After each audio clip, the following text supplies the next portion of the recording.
Hi everyone, I'm Bryan Diehl. Chris asked me if I wanted to do a review of Sideshow's Red Riding Hood statue by J. Scott Campbell. I told him I would absolutely love to, so let's get into it. Okay, so here she is. So this is Sideshow's Red Riding Hood by J. Scott Campbell. I think this is about the 5th in the series of Fairytale Fantasies.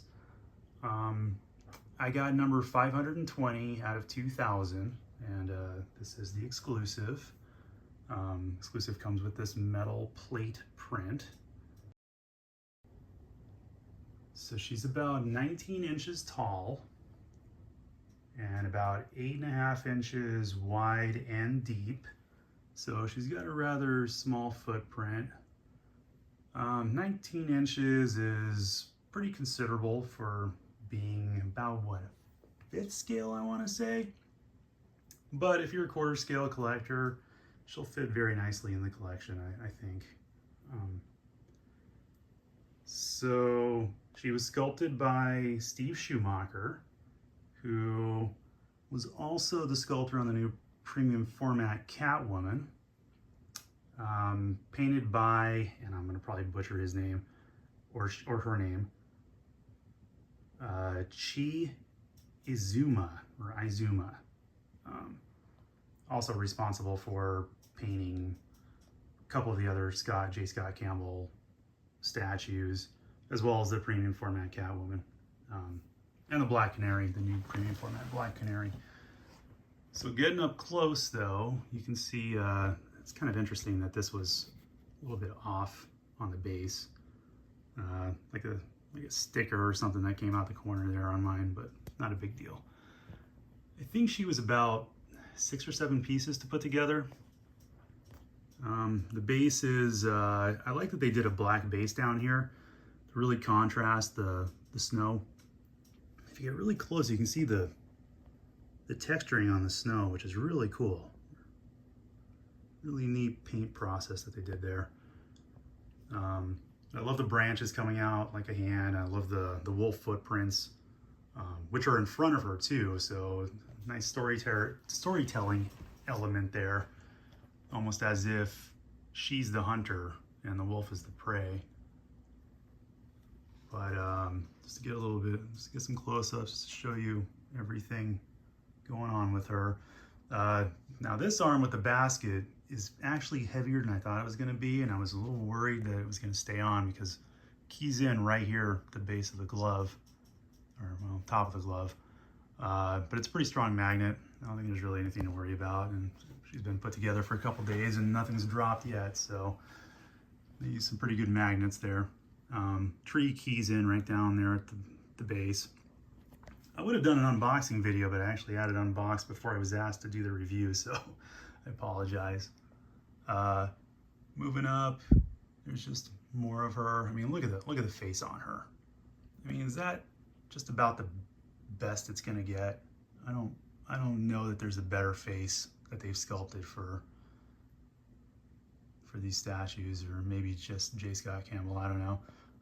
Like I said, I think this is the 5th in the series, and I have the Little Mermaid, which is really good. I have the Alice in Wonderland and the Cinderella. But man, this one's really amazing. So there's the other arm, and then the tree coming around like it's trying to grab onto her. It's pretty cool. So I just turned her around because I don't have a turntable. But here's what we get from the other side. And I mean, just look at the shading on her hood. It's pretty awesome. So I've been a fan of J. Scott Campbell's since the early Danger Girl days, if I'm dating myself. But it's been really cool to see a company like Sideshow partner with them and be able to bring a lot of his artwork into statue form.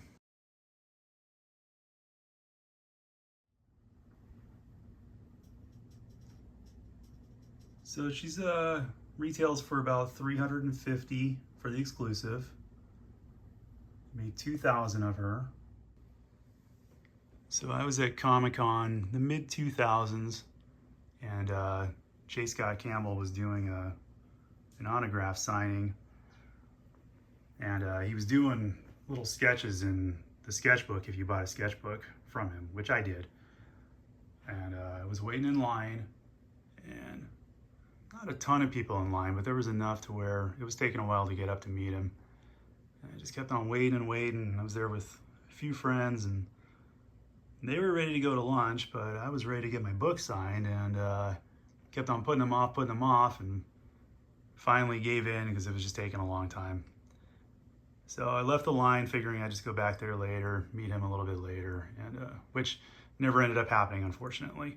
However, because we did take off and go to lunch, we went to a place called Dick's Last Resort, where they have kind of big bench seating, so you get seated with a bunch of other people, and we just happened to get seated with Ray Park.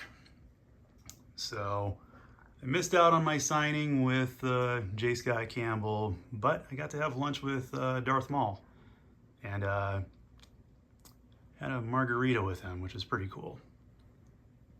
But still waiting to meet J. Scott Campbell all these years later. So eventually, one of these days, I hope I'll meet him and maybe get a custom sketch. Man, look how blue that eye is.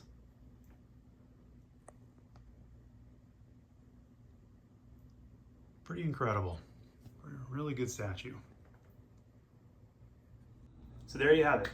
That's my review of Sideshow's Red Riding Hood statue by J. Scott Campbell. Hope you enjoyed. Thank you, Chris, for giving me the opportunity to do this review. If anybody wants to see more of my collection, I'm on Instagram as Deadeye Collector. Hope to do some more of these in the future, and thanks again for watching.